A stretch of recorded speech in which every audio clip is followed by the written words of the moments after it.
பிதா சுதன் பரிசுத்த ஆவியின் பெயராலே ஆமேன். ஆண்டவர் உங்களோடு இருப்பாராக, உம் ஆன்மாவோடும் இருப்பாராக. புனித மத்தேயு எழுதிய பரிசுத்த நற்செய்தியிலிருந்து வாசகம். ஆண்டவரே உமக்கு மகிமை. அதிகாரம் 24, இறை வார்த்தைகள் 42 முதல் 44 வரை. விழிப்பாயிருங்கள், ஏனெனில் உங்கள் ஆண்டவர் எந்த நாளில் வருவார் என உங்களுக்கு தெரியாது. இரவில் எந்த காவல் வேளையில் திருடன் வருவான் என்று வீட்டு உரிமையாளருக்கு தெரிந்திருந்தால் அவர் விழித்திருந்து தம் வீட்டில் கன்னம் விட மாட்டார் என்பதை அறிவீர்கள். எனவே நீங்களும் ஆயத்தமாய் இருங்கள், ஏனெனில் நீங்கள் நினையாத நேரத்தில் மானிட மகன் வருவார். கிறிஸ்துவின் வாழ்வு தரும் நற்செய்தி. கிறிஸ்துவே உமக்கு புகழ். எங்கள் பரலோக தந்தையே, இயேசு கிறிஸ்துவே, தூயனல் ஆவியே, தந்தையே, இந்த அருமையான புதிய நாளுக்காகவும் எங்களுடைய வாழ்க்கையிலே மீண்டும் ஒரு நாளை கூட்டி கொடுத்து எங்களை ஆசீர்வதித்து இருப்பதற்காகவும் உமக்கு நன்றி சொல்லி உம்மை துதிக்கிறோம் அப்பா. அதிகாலையிலே நம்பிக்கையோடும் விசுவாசத்தோடும் உண்மையோடும் நேர்மையோடும் என் ஆண்டவரை பற்றி அறிந்து கொள்ள, என் ஆண்டவரோடு முகமுகமாய் பேசுவதற்கு நீர் எங்களுக்கு இந்த வாய்ப்பை தந்திருப்பதற்காக உமக்கு நன்றி அப்பா. உமது குரலை கேட்டு அந்த குரலிலே மகிழ்ச்சி கொள்ள நீர் எங்களுக்கு பக்க பலனாய் இருப்பதற்காகவும் உமக்கு நன்றி சொல்லி உம்மை துதிக்கிறேன் அப்பா. நாங்கள் உறுதியாக இருக்க வேண்டும் என்பதற்காகவே நீர் எங்கள் எல்லாவற்றையும் கல்வாரி சிலுவையில் சுமந்து தீர்த்தீரே. நாங்கள் நோயற்ற ஒரு வாழ்க்கை வாழ வேண்டும் என்பதற்காக எங்களுடைய நோய்கள் எல்லாவற்றையும் சுமந்தீரே அப்பா. நாங்கள் பாவத்திலிருந்து விடுதலை அடைய வேண்டும் என்பதற்காக கல்வாரியிலே எங்களுக்காக பாவ மன்னிப்பை பெற்று கொடுத்திருக்கிறீரே. அதற்காக உமக்கு நன்றி சொல்லி உம்மை துதிக்கிறோம் அப்பா. நாங்கள் கலக்கம் கொண்டு விடாதபடி, நாங்கள் பயந்து விடாதபடி திடத்தோடு இந்த உலகத்தில் வாழ வேண்டும் என்பதற்காகவே திடப்படுத்தும் பரிசுத்த ஆவியின் வல்லமையை வாக்களித்த ஆவியானவரை நீர் எங்களுக்கு கொடுத்திருப்பதற்காகவும் உமக்கு நன்றி சொல்லி உம்மை துதிக்கிறேன் சுவாமி. ஆண்டவராகிய இயேசு கிறிஸ்துவே, துன்ப நாட்களிலே நீர் எங்களுக்கு ஆறுதலாய் இருந்ததற்காக உமக்கு ஸ்தோத்திரம். கஷ்டமுள்ள நேரத்திலே எங்களுக்கு உதவி செய்திருப்பதற்காக உம்மை ஆராதிக்கின்றோம். ஆண்டவராகிய இயேசு கிறிஸ்துவே, சாவும் தருவாயில் இருந்த பிள்ளைகள் அநேக பேருக்கு உடல் ஆரோக்கியத்தை கொடுத்து மீண்டும் வாழ்நாளை கூட்டி கொடுத்திருப்பதற்காக உமக்கு நன்றி அப்பா. ஆண்டவரே, பொல்லாப்பான நோய்களில் இருந்து அநேக பிள்ளைகளுக்கு விடுதலை கொடுத்திருக்கின்றீர். இயற்கை சீற்றத்தில் இருந்து பாதுகாத்து இருக்கின்றீர். உண்மைக்கு ஏற்ற பிள்ளைகளாக வாழ, உண்மையோடு இருக்க, உத்தமத்தோடு வாழ நீர் எங்களோடு கூட பயணம் செய்வதற்காக உமக்கு நன்றி சொல்லி உம்மை துதிக்கிறோம் அப்பா. இந்த உலகம் ஒரு வாடகை வீடு. இந்த உலகம் எங்களுக்கு நிரந்தரம் அல்ல.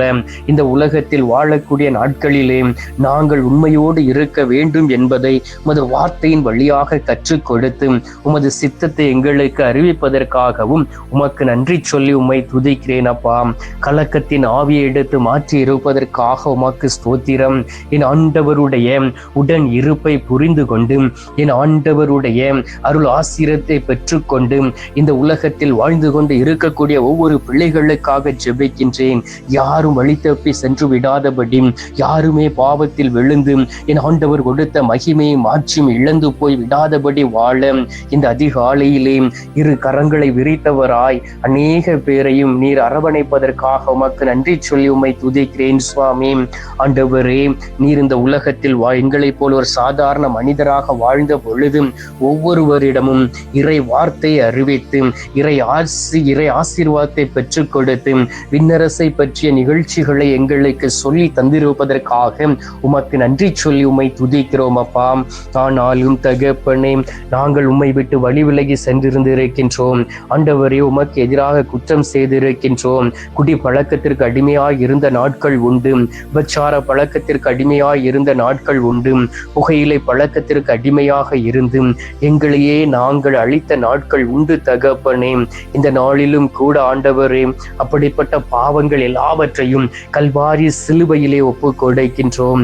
ஆண்டவரே, வேதனையுற்ற பிள்ளைகளாய் நாங்கள் பாவத்தில் விழுந்து தவித்த பொழுது உமது ஆணி தழும்புள்ள கரங்களினால் எங்களை தாங்கி பிடித்து எங்களை பரிசுத்தப்படுத்தி உளையான சேற்றிலிருந்து தூக்கி எடுத்து மீண்டும் உமது மகனாக மகளாக மாற்றி இருப்பதற்காக உமக்கு நன்றி நன்றி சொல்லி உம்மை துதிக்கிறேன் அப்பா. நாங்கள் வழி தப்பி சென்று விடாதபடி எல்லா நாளும் தகப்பனே எங்களுக்கு காவல் தூதரின் வழியாக உமது வழியில் நடக்க உமது சித்தத்தை புரிந்து கொண்டு வாழக்கூடிய பாக்கியத்தையும் கொடுத்திருக்கின்றீர். இந்த நேரத்திலும் கூட தகப்பனே ஆயிரக்கணக்கான மக்கள் என்னோடு இணைந்து உமது வார்த்தையை கேட்டு விழிப்புடன் இருந்து ஜெபித்து கொண்டு இருக்கிறார்களே, அவர்கள் ஒவ்வொருவரையும் தொடுவீராக. யார் யாரெல்லாம் ஆயத்தமாய் இருக்கிறார்களோ அவர்களை ஆசீர்வதிப்பீராக.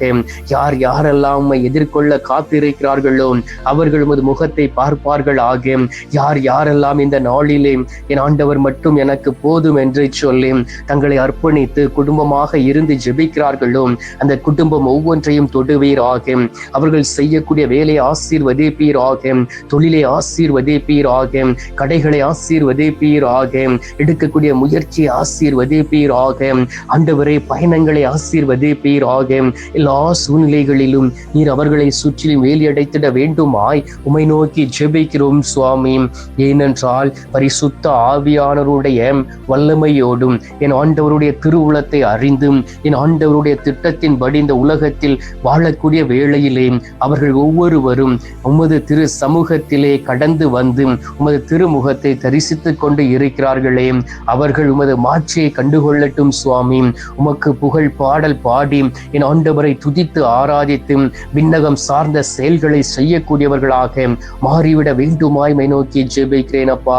எபேசியர் 1 அதிகாரம் 4 வார்த்தையில் சொல்லப்பட்டு இருக்கின்றதே, நாம் தூயோராவாய் மாசற்றோராகவும் தம் திருமுன் விளங்கும்படி உலகம் தோன்றுவதற்கு முன்பே கடவுள் நம்மை கிறிஸ்து வழியாக தேர்ந்தெடுத்தார் என்றும். ஆம் தகப்பனே, என் ஆண்டவராகிய இயேசு கிறிஸ்துவின் வழியாக எங்களை தேர்ந்தெடுத்து நாங்கள் இந்த உலகத்தில் தூயோராய் வாழ வேண்டும், மாசற்ற பிள்ளைகளாக இருக்க வேண்டும், என் கடவுளுக்கு முன்பாக எப்பொழுதும் வாழ்ந்திருக்க வேண்டும் என்பதற்காக ஆண்டவரே நீர் எங்களோடு பேசுவதற்காகவும் மீட்பை கொடுத்திருப்பதற்காக உமக்கு நன்றி சொல்லி உம்மை துதிக்கிறோம் அப்பா.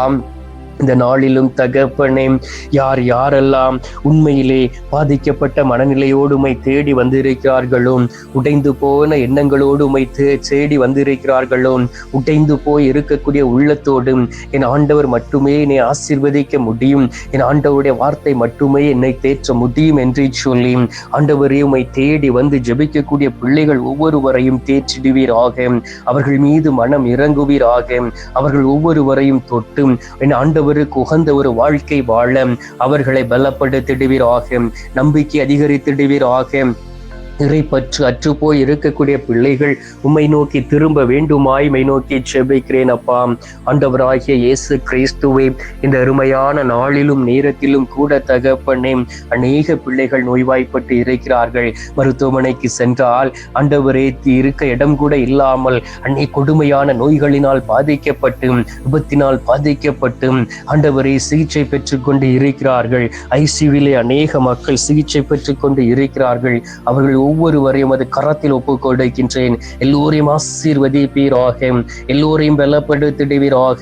அவர்கள் அனைவரும் நம்பிக்கை கொண்டு வாழக்கூடிய பிள்ளைகளாய் மாறிவிட வேண்டுமாய் மை நோக்கி ஜெபிக்கிறேன் அப்பா. ஆண்டவராகிய இயேசு கிறிஸ்துவை, இந்த நேரத்திலும் கூட நேற்றும் இன்றும் மரித்த ஆத்துமாக்களை நினைவு கூறுகின்றோம். இயற்கை சீற்றங்களினால் மரித்து போன ஆத்துமாக்களை நினைவு கூறுகின்றோம். உத்திரிக்க ஸ்தலத்தில் இருக்கக்கூடிய ஆத்துமாக்களை நினைவு கூர்ந்து ஜெபிக்கின்றோம். இவர்களுக்கு உமது திரு சமூகத்திலே நித்திய இளைப்பாறுதலை தந்துவிட வேண்டுமாய் மை நோக்கி ஜெபிக்கிறேன் அப்பா. அற்புதங்களையும் அடையாளங்களையும் செய்யக்கூடிய அன்பு நேசரையும் ஒவ்வொரு பிள்ளைகளையும் தொடும், ஒவ்வொரு பிள்ளைகளையும் ஆசீர்வதியும். அவர்களினுடைய ஆண்டவருடைய கரங்களில் இருந்து நிறைவான ஆசீர்வாதத்தை பெற்றுக்கொண்டு வாழ்வார்களாக. இந்த அருமையான நேரத்திலே, இந்த அருமையான நாளிலே நீர் எங்களுடைய ஜெபத்தை கேட்டிருப்பதற்காக உமக்கு நன்றி. ஜெபத்தை கேட்டு பதில் தந்திருப்பதற்காக உமக்கு ஸ்தோத்திரம், ஸ்தோத்திரம், ஸ்தோத்திரம். மீட்பெரும் இரட்சகருமான இயேசுவின் திருக்கரத்தில் ஒப்பு கொடுத்து எங்கள் தாய் கன்னி மரியாள் வழியாக ஜெபிக்கின்றோம். அன்பு தந்தையே, ஆமேன். பரலோகத்தில் இருக்கிற எங்கள் பிதாவே, உம்முடைய நாமம் அர்ச்சிக்கப்படுவதாக, உமது ராஜ்யம் வருக, உமது சித்தம் பரலோகத்தில் செய்யப்படுவது போல பூலோகத்திலும் செய்யப்படுவதாக. எங்கள் அனுதின உணவை எங்களுக்கென்று அளித்தருளும். எங்களுக்கு தீமை செய்கிறவர்களை நாங்கள் பொறுப்பது போல எங்கள் பாவங்களை பொறுத்தருளும். எங்களை சோதனை விளைவிடாதையும் தீமையில் இருந்து எங்களை ரட்சித்தருளும். ஆமேன். அம்மா தாயே, ஆரோக்கிய மாதாவே, வேளாங்கண்ணி அன்னையே, முளர்ப்ப தாயே, பூண்டி மாதாவே, இரக்கத்தின் ராக்கினியே, எங்களுக்காக அனுதினமும் பரிந்து பேசும் ஜெபமாலை அன்னையே, தொடர்ந்து எங்களுக்காக பரிந்து பேசி மன நிம்மதியோடு வாழக்கூடிய பாக்கியத்தை பெற்றுத்தாருங்கள் அம்மா. அருள் நிறைந்த மரியே வாழ்க, கர்த்தர் உடனே பெண்களுக்குள் ஆசீர்வதிக்கப்பட்டவள் நீரே, உம்முடைய திரு வயிற்றின் கனியாகிய இயேசுவும் ஆசீர்வதிக்கப்பட்டவரே. அஜிஷ்ட மரியே, சர்வேசுடைய மாதாவி, பாவிகளா இருக்கிற எங்களுக்காக இப்பொழுதும் எங்கள் மரண நேரத்திலும் வேண்டிக் கொள்ளும். ஆமேன். பிதாவுக்கும் சுதனுக்கும் பரிசுத்த ஆவிக்கும் மகிமை உண்டாவதாக. ஆதியில் இருந்தது போல இப்பொழுதும் எப்பொழுதும் என்றென்றும் இருப்பதாக. ஆமேன். ஆண்டவர் உங்களோடு இருப்பாராக, உம் ஆன்மாவோடும் இருப்பாராக. எல்லாமல்ல இறைவன் பிதா, சுதன், பரிசுத்த ஆவி உங்களை நிறைவாய் ஆசீர்வதிப்பாராக. ஆமேன்.